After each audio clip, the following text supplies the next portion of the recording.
All right, let's talk through pistol squat mechanics. So the pistol squat is going to be a challenging movement. It requires a lot of mobility, a lot of strength, a lot of coordination, and we're going to break that down into its components for those of you that are building to improving your technique. So with the pistol squat, where Pamela and I tend to like to start is looking at a double leg, feet together squat. And the reason why we like that is we look at that bottom position here. From a mobility perspective, this much closer resembles a pistol squat than if we looked at somebody's air squat, because those legs are together. With the pistol squat, we see significantly increased demands on ankle mobility compared to almost every other squat variation short of the overhead squat.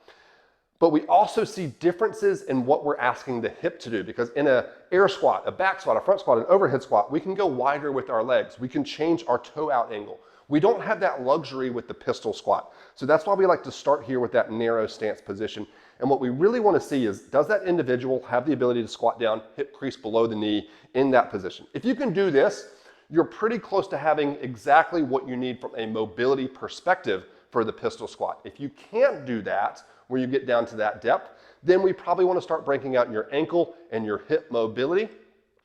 But that's a good start. One other important note about the feet together pistols or double leg squat is that as you look at Pamela in the bottom position of that, her back is rounded.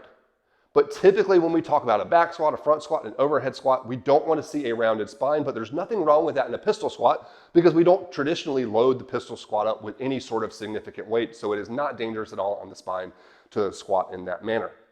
From there, if we want to take the pistol squat up a notch, if we want to start actually working on that skill, we like to go to a kickstand pistol squat where we have a little less balance and coordination demands than the full pistol squat demands, because we just take one leg, kick it back a little bit and go on our toes. And that gives us just enough balance support to increase the strength demands a touch, but start to build a little bit of that balance and coordination.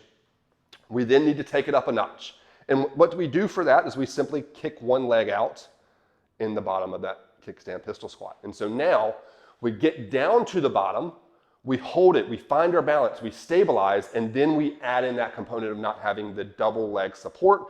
So then she's working on building that balance and control in the bottom position, which if we build that there, it will start to translate to us being able to do it in the entire pistol squat itself.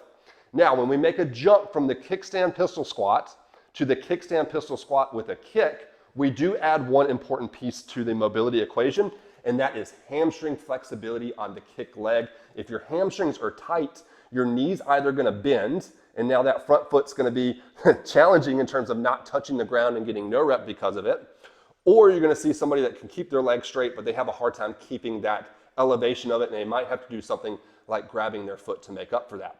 The other thing that's added when we do that, and that's impressive that you can hold it that long, Pamela, is we significantly add strength of the hip flexors. Those hip flexors have got to be super strong if you're going to do a good job in the pistol squat. That is a position that quite often cramps people's hip flexors if they aren't strong in that muscle group and they're trying to progress to pistol squats.